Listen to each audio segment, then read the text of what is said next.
Bien, mi nombre es Leonardo Mesetti y él es Gastón Sirigman. Venimos de la Dirección de Cultura, estamos dando una serie de cursos breves, presentando ciertas actividades que no les son ajenas, sino que evidentemente lo trabajan porque en todas las escuelas donde hemos ido tienen algún acercamiento a estos temas que estamos viendo. Que tienen que ver básicamente con la cuestión de la imagen. La imagen desde tiempos, desde hace mucho tiempo, hasta la imagen hoy que se utiliza en todo tipo de cuestiones y que se utiliza básicamente en lo que a nosotros nos importa, es la cuestión de la animación. La animación es una cuestión interesantísima en donde a partir de hace muy poquito tiempo y con las netbooks que a la mayoría le ha llegado, puede llegar a resolver pequeñas cosas como las que vamos a ver acá sin tantas complicaciones y con un par de programitas que ya vienen incluidos en la computadora. Es decir, el trabajo creativo que se pone en estas cuestiones finalmente va a hacer que esta cuestión que hasta hace muy poco tiempo era de muy pocas personas sea masiva, porque cada uno de ustedes va a poder crear en esta instancia un pequeño cortito animado. Pero vámonos a esta primera parte que yo les decía que tiene que ver con la imagen. Y para esta cuestión de la imagen vamos a arrancar con algo que se llama códice. ¿Oyeron hablar de los códices? ¿No?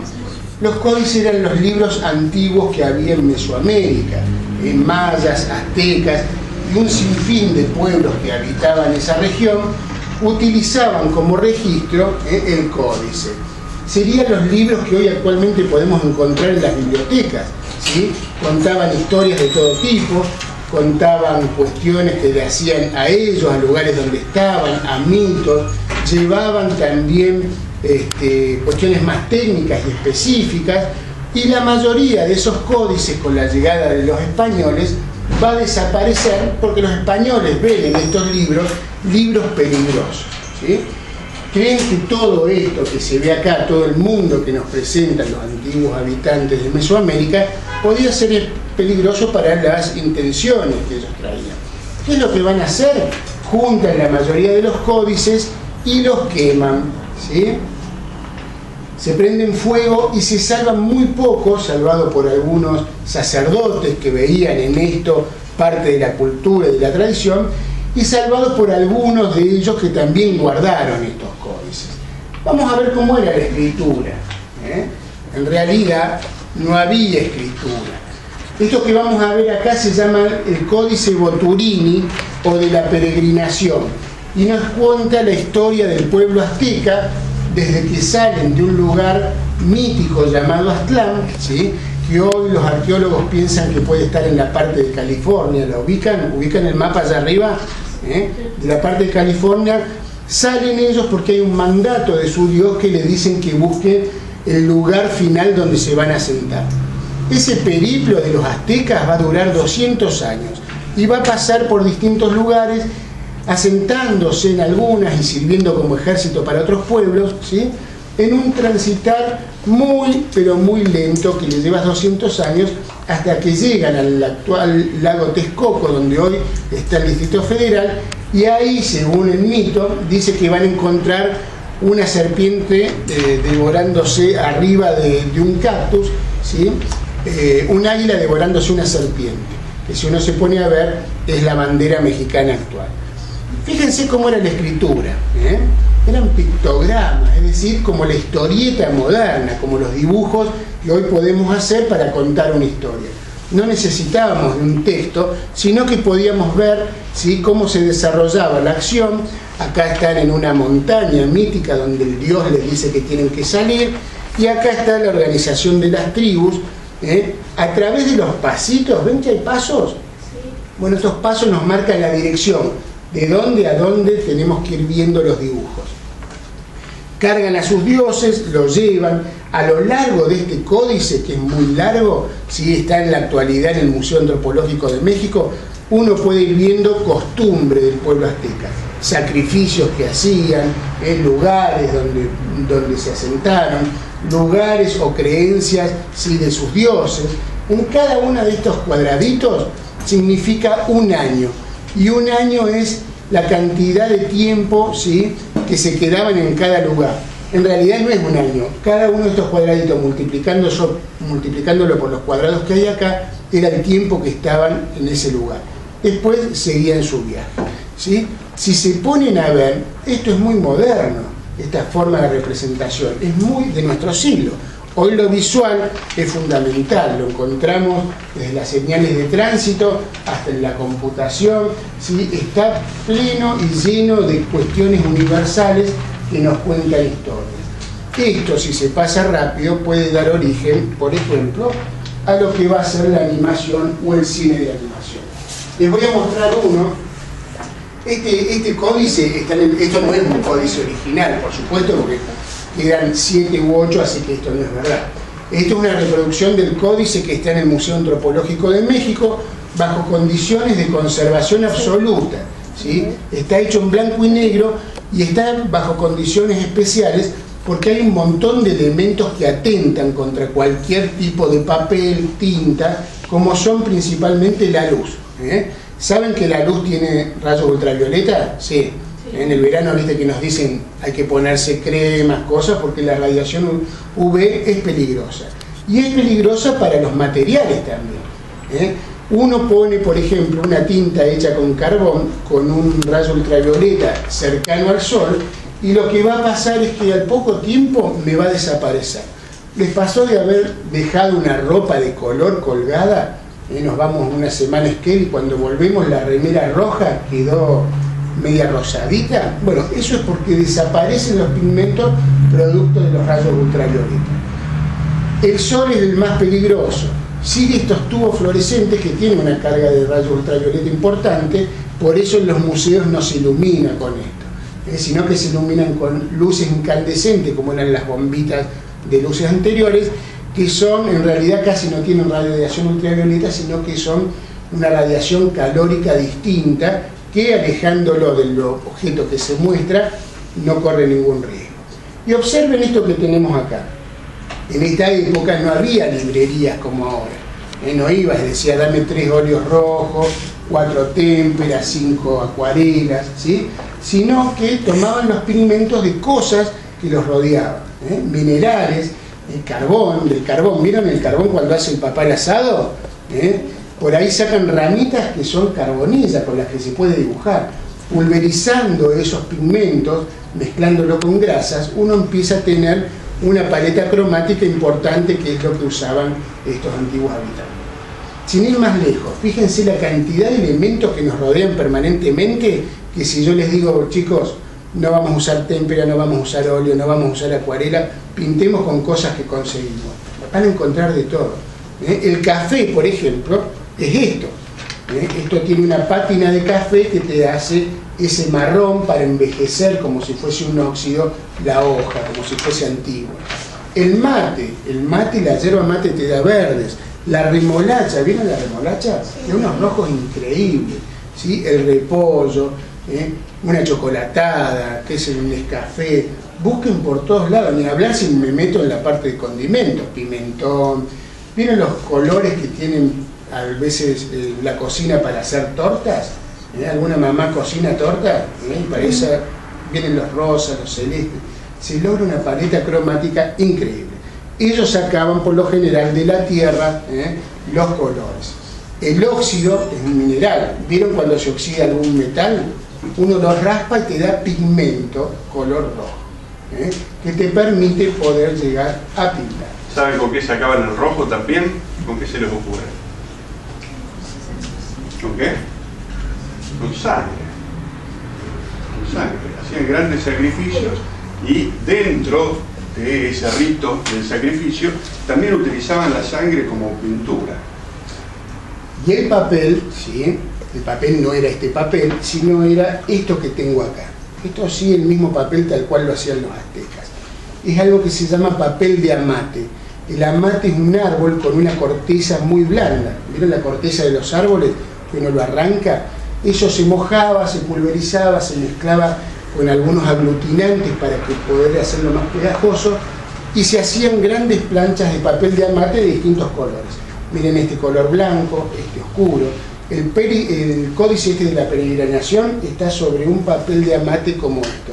que no es más que corteza de árbol, por eso se nota en esto ese material. Vamos a pegar un pequeño salto. Acá les muestro rápidamente, así avanzamos hacia la otra parte. Acá hay otro códice, pero con colores. Fíjense dónde colocan, por ejemplo, la cuestión de los años, de los símbolos de los dioses. Dejan un rectángulo abajo donde hacen la narración de lo que está sucediendo, y arriba van poniendo datos, ¿sí?, que refuerzan el tema que están desarrollando. Por lo general son cuestiones mitológicas que tienen que ver con sus dioses, con la creación del hombre y todo este tipo de cosas que son comunes a todas las culturas. La imagen es fundamental. A fines del siglo XIX va a aparecer algo que se llama la fotografía. ¿Sí? Saltamos del dibujo las pinturas renacentistas, en donde uno la única forma que tenía de quedar representado era a través de un pintor que pintaba. ¿Sí? Pero eso no alcanzaba, porque eso era solo para los ricos, o para los poderosos, o para la gente de la iglesia que contrataba pintores para contar historias. Pero va a aparecer algo que se llama la fotografía, que es algo absolutamente común en su vida, porque lo tienen sus celulares, cámaras, todo tipo de cosas. Hoy tenemos a nuestro alcance el poder de poder registrar todo lo que se nos ocurra a través de esto, como lo están haciendo ustedes en estos momentos. Pero la fotografía también arranca como para unos pocos, se va desarrollando la tecnología, y de la fotografía se descubre que poniéndola una detrás de la otra, puedo llegar a crear un efecto muy extraño. ¿Sí? Esto que tengo acá se llama cine de dedo. ¿Qué significa? Que el cine de dedo es poner una secuencia de fotos, una detrás de la otra, y pasarla rápidamente. Observen lo que pasa. La cabeza, el ojo, lo que hace es lograr el movimiento, porque en definitiva, ¿lo ven? Lo hacemos acá para la cámara, si lo tienen. En definitiva, ¿lo tenés ahí? Sí. El cine, todo lo que vemos cada vez que vamos al cine, no es esto, no es más que esto, una fotito detrás de la otra. La animación, por ejemplo, ¿qué es? Un dibujo detrás de otro. Fíjense, piensen la complejidad. Esto, para ver esta secuencia, miren todas las fotos que hay que hacer, y la foto es esto, tú sacas la foto. Imagínense si quiero hacer una animación. ¿Nunca hicieron en un cuadernito ustedes el ejercicio de dibujar una pelotita, por ejemplo, que sube y baja, rebota contra un piso? Una personita que baila, yo hacía. Claro, esto es muy fácil, cualquiera de ustedes se pone a dibujar, hay que tener paciencia, ¿no? Pero dibujás una pequeña situación, una pelotita que sube y baja. Dibujás arriba, otra en la otra hoja, una más abajo, otra más abajo, pega en un piso y empieza a subir. ¿Sí? Cuando lo pasas rápido, lo que el ojo va a ver es eso, que rebota. O una B corta como si fuese un pajarito que aletea. ¿Sí? Lo resuelvo en 40 hojitas, y cuando paso las 40 hojitas, ¿sí?, voy a ver que está aleteando el pajarito. Ese es el proceso básico, ¿sí?, del cine y de la animación, y ahora Gastón nos va a contar un poquito y nos va a mostrar algo para que vean cómo es esta cuestión ya más de cerca, ¿sí?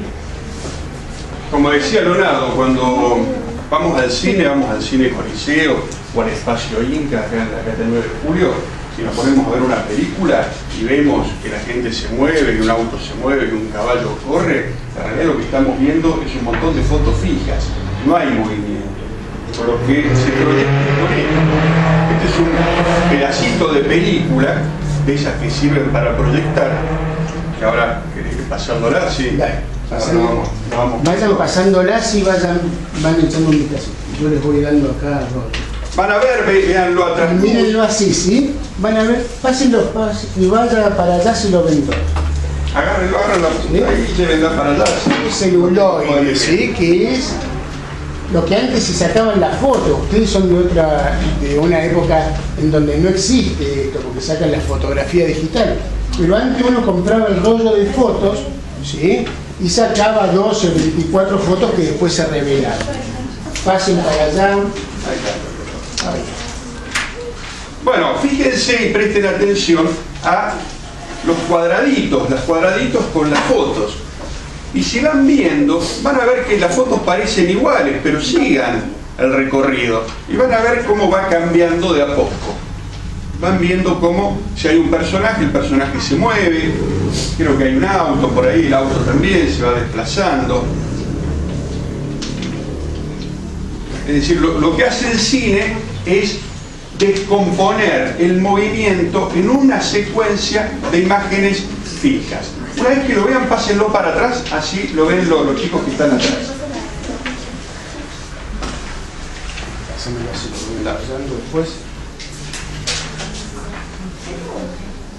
Así funciona el cine desde que se inventó. Se inventó también a fines del siglo XIX, se inventó en el año 1895. ¿Saben cuál fue la primera película que se proyectó y que fue un éxito impresionante? La película se llamaba La salida de los obreros de la fábrica. La película duraba aproximadamente 1 minuto y era eso, era una cámara en la puerta de la fábrica donde se había construido el primer proyector y la primera cámara. Las puertas de la fábrica se abrían, los obreros salían, algunos iban para la derecha, otros para la izquierda, en un momento se cruzaba un perro, la puerta se cerraba y la película terminaba. Esa era la primera película de la historia del cine y la gente hacía colas y pagaba una entrada para ver eso. O sea que hoy nos parece ridículo, porque bueno, hoy estamos acostumbrados, dándote el control remoto, estiramos la mano y vemos imágenes con movimiento. En esa época era la primera vez que se podía ver eso.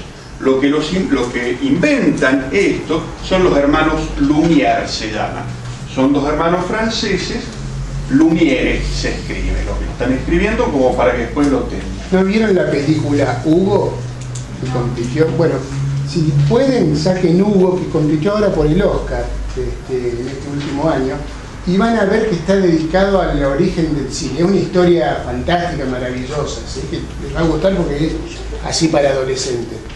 Y ahí se hace referencia a uno de los primeros que está con los Lumière, y que empieza a trabajar la cuestión del cine como una cuestión estética, ¿no? Maravillosa, más allá de lo que se creía que era un registro nada más, y que los hermanos Lumière pensaban que no iba a funcionar, que iba a ser un rotundo fracaso el cine. El cine va evolucionando con el tiempo. Sin embargo, el sistema que inventaron es el mismo. Está bien, no tenía sonido, era mudo, no tenía color, era en blanco y negro, pero el sistema era exactamente el mismo. Era una secuencia de fotos sobre un material transparente como este que se proyectaba sobre una pantalla, y cuando se veía se nos creaba en nuestra cabeza, se nos creaba la sensación de movimiento, donde el movimiento no estaba. El video es exactamente igual. El video son fotos fijas, lo único que no están en un soporte de esto así que uno lo puede agarrar, sino cuando uno agarra una cinta de video, un viejo VHS por ejemplo, o agarra un DVD, no lo puede ver, ¿está bien? Pero está la información ahí de manera digital, pero está ahí. Pero son fotos fijas que cuando uno lo proyecta o lo ve en un televisor, lo que hace es eso, estamos viendo una gran cantidad de fotos una detrás de la otra. ¿Tienen idea de cuántas fotos hacen falta para tener 1 segundo de película o de televisión? Más o menos, ¿no? Hacen falta aproximadamente, hacen falta 25 fotos por segundo para tener, ¿sí?, 1 segundo de película o 1 segundo de televisión. Acá ven 25 fotos, ¿sí?, y es 1 segundo. Eso pasa frente al proyector a lo largo de 1 segundo. 1 segundo, ¿eh? 1 segundo. ¿Qué pasó? Los Lumière inventan el cine, pasa el tiempo y alguno dice, ¿qué pasa si yo agarro y hago un dibujito, y le saco una foto, hago otro dibujito, ligeramente diferente, le saco otra foto, sigo con ese proceso y después lo proyecto? Y de esa manera nace el primer dibujo animado de la historia. Ya estamos hablando de entrado en el siglo XX. Pensemos en esto, pensemos que para hacer un dibujo animado, entonces, tenemos que hacer 25 dibujos para tener 1 segundo de película. ¿Está bien? Hay que hacer 25 dibujos, ¿eh? Y cuidadosos los dibujos, porque tiene que ser parecido al anterior en muchas cosas, salvo en las cosas que se van moviendo. ¿Vieron Los Simpsons, por ejemplo? ¿Les gustan Los Simpsons? ¿Sí? ¿Cuánto dura un capítulo de Los Simpsons? Sí, media hora, son capítulos de media hora. 30 minutos. Capítulo de 30 minutos. ¿Cuántos dibujos hacen falta para hacer un capítulo de Los Simpsons? Hacen falta unos 40.000 dibujos. 40.000 dibujos. Muchos dibujos. Que dentro de todo son bastante simples. Habrán visto que el diseño parece el de los aztecas. ¿Vieron los dibujitos? Son similares. Una película, me preguntaba, una película dura 1 hora y media, hacen falta aproximadamente unos 150.000 dibujos. Es la técnica tradicional. La técnica y en la otra también, son 150.000 fotos aproximadamente. Entre 100.000 y 150.000 fotos necesitamos para tener un dibujo animado de 1 hora y media. ¿Cuánto tiempo creen que se tarda en hacer un capítulo de Los Simpsons? En el cual, y más de una semana, sí. Hacen falta 6 meses para hacer cada capítulo de Los Simpsons. 6 meses, que es mucho trabajo. Cuando termine una película, un capítulo de Los Simpsons o cualquier dibujo animado, fíjense la cantidad de gente que trabaja. Trabaja mucha gente, ¿por qué? Porque hay que hacer muchos dibujos y así todo lleva mucho tiempo hacerlo. Ustedes dicen, bueno, ¿cómo puede ser que tarden 6 meses si yo cada vez que pongo la tele están dando un capítulo? Que empezaron en 1932 a hacer Los Simpsons. Claro, no, lo que pasa es que hay muchos equipos trabajando al mismo tiempo. Hay aproximadamente 13 equipos trabajando en 13 capítulos al mismo tiempo. ¿Para qué? Para tener los 20 y pico de capítulos que se estrenan por año. No hay un solo equipo. Es decir, cada equipo hace 2 capítulos a lo largo del año. Y un dato curioso, ¿tienen idea dónde se hacen materialmente Los Simpsons? ¿En qué lugar? ¿No? No, ¿en qué lugar del planeta? En Corea. ¿Por quién dijo Corea? Bien, en Corea se hace. ¿Sabían? ¿No? En Estados Unidos están los que hacen el guión, los directores, los que diseñan los personajes, los que definen los movimientos y todo lo demás. Pero hay un trabajo arduo que es el que hace todos los dibujos, esos 40.000 dibujos. ¿Por qué creen que eligen Corea y no lo hacen en Estados Unidos? Porque en Corea tienen más tecnología, o sea, tienen más facilidad para hacerlo. Por un lado tienen la capacidad técnica y el talento para hacerlo, pero en Estados Unidos también tienen la tecnología y el talento para hacerlo. ¿Qué marca la diferencia? ¿Por qué lo mandan a hacer a otro lado? Por los costos, claro, por los costos, porque es más barato. Más barato, se necesita mucha gente. Imagínense, 13 equipos de 50 personas, es mucha gente trabajando todo el tiempo, todo el año, mucha cantidad de gente y un costo muy grande. Se podría hacer en Estados Unidos, de hecho hay muchos dibujos que se hacen en Estados Unidos, pero la gente de Los Simpsons elige hacerlo en Corea porque por una cuestión de costos, es más barato hacerlo. Entonces, arrancamos, fíjense dónde, arrancamos allá en Centroamérica, en Norteamérica, México, con estas historias que nos mostraba Leo, que por suerte llegaron hasta nuestros días. Va pasando el tiempo, se inventa la fotografía. Hoy podemos ver, por ejemplo, cómo era Europa, cómo era Asia, cómo era África, cómo era América a fines del siglo XIX, gracias a la fotografía. Hoy tenemos ya los recursos digitales como para que todos nosotros podamos sacar fotos. Seguramente ustedes sacan fotos. La forma de intercambiar las fotos cambió en los últimos, ¿cuántos? 5 años. Antes, para yo mostrarle la foto a un amigo, ¿qué hacía? Iba con el álbum de fotitos, adentro unos sobrecitos de plástico, se lo mostraba y mi amigo lo veía. Eso ya hoy casi no existe más. Hoy existen, ¿qué cosa? Las redes sociales. Usan Facebook, ¿sí? Y las redes sociales, ¿sí, no? Bueno, aparte de las otras cosas que se pueden intercambiar por Facebook, está eso, está básicamente eso, es imagen. La imagen yo puedo compartirlo con mis amigos, con mis conocidos, ¿sí? Utilizando únicamente un clic, y el mecanismo ha cambiado muchísimo y va a seguir cambiando, va a seguir cambiando. Aproximadamente cada 5 o 7 años se produce un cambio que tiene que ver con lo tecnológico, y ese cambio, ¿sí?, es radical y nos cambia a nosotros también nuestra forma de interconectarnos. Sí, vemos alguna fotito. ¿Hasta qué hora tenemos?